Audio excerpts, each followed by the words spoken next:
On October 30th, 1997 was a historic day in the NBA as Violet Palmer became the first female referee in the NBA ever and has laid the ground for not only NBA officials, for officials in other professional sports as well, as we've seen officials in other pro sports open up the gates for women for the chance to do something different and break through the men's game in a different way. We're going to dive into how she did this and how it has changed officiating to this day on Daily Sports History.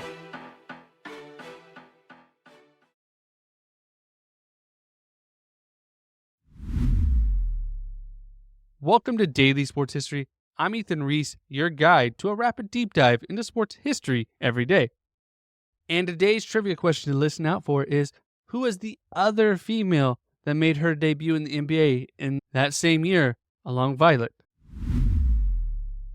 Now, Violet grew up in Compton, California, the same neighborhood as Venus and Serena Williams, and she was an avid athlete. Her mother was trying to get her involved in, women-like things, cooking and cleaning, taking care of the house. But she didn't want to do that. She wanted to go out and play with her brothers, play sports, and she loved it. And she was actually a very good basketball player and was able to get a basketball scholarship at Cal Poly, where she helped them go to the national championship in 1985 and 1988. Now, following this, she actually became a grad assistant at Cal Poly under her head coach, Darlene May, who is actually the first woman to be an official for a FIFA basketball game, an international men's competition.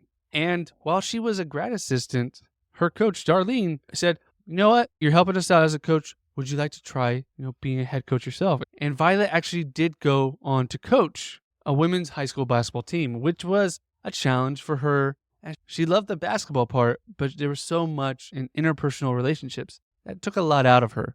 So she got a different career and helped put on, intramural and other basketball games going on. And one of the times she put together an event, the ref didn't show up, so she got involved.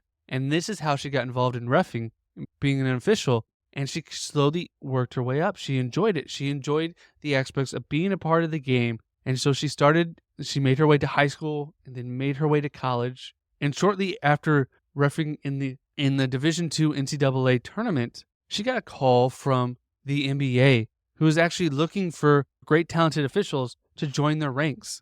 And they saw her as a great official.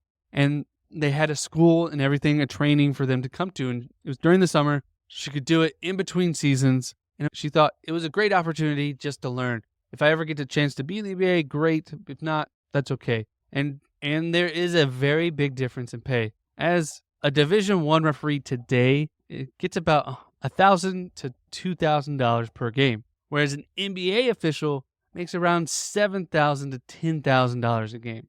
That's a big difference in just pay. And you're on a bigger scale and a bigger moment. And Violet didn't want to shy away from that moment. She wanted the chance, the opportunity to do that.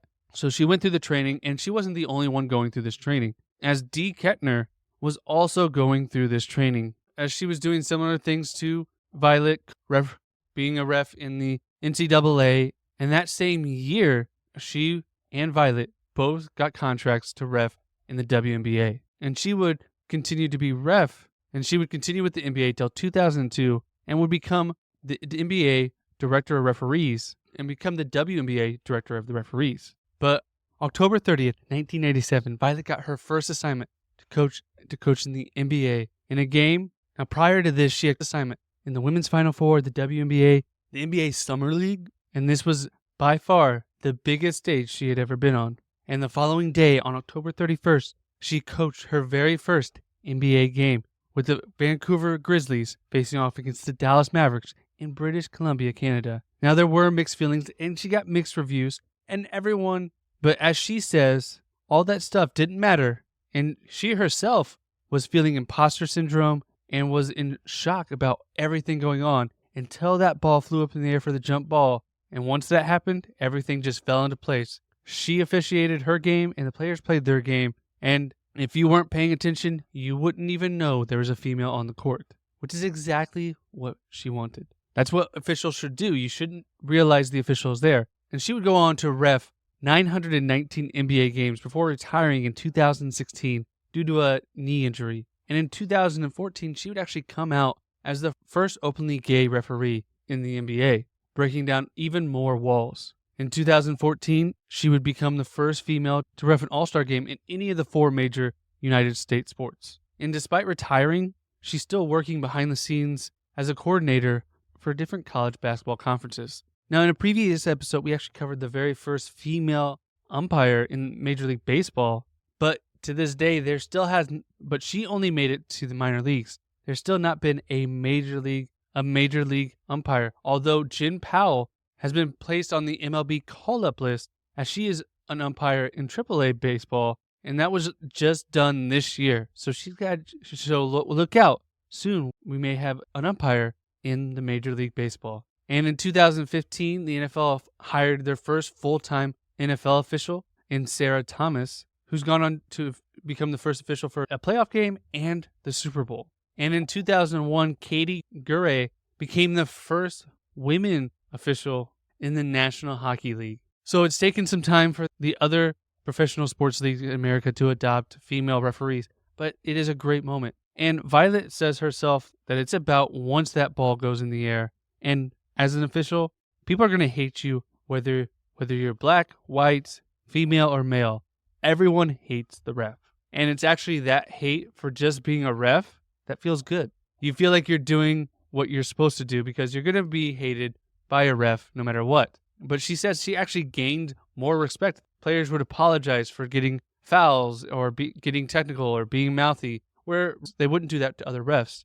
Maybe it's because she was female, maybe it's because her persona, but it allowed her to continue to ref for almost 20 years and lay the groundstone for the future of females reffing in men's sports. As she didn't set out to do it, she got lucky along the way and got good enough to reach the pinnacle of her sport. It allowed her to have a great career that she didn't ever plan on. And if you want to learn more about women's sports, listen to Hear Her Sport, where host Elizabeth talks with great females in sports throughout all different kinds of sports. And she covers a wide variety of sports. And there are great conversations from people you may have never heard of to motivate you yourself. We'll put a link in the description below for you to check out Hear Her Sports. And if you enjoyed today's episode, please share it wherever you're at. Hit that little triangle button wherever you're listening and send it over to a buddy. Send them in their DMs, send them a text saying, hey, check out Daily Sports History so we can become better in our sports knowledge together. And come back tomorrow for more Daily Sports History. And did you catch the answer to today's trivia question? Who was the other female ref in 1997 that broke down the barriers with Violet? Her name was Dee Cantor.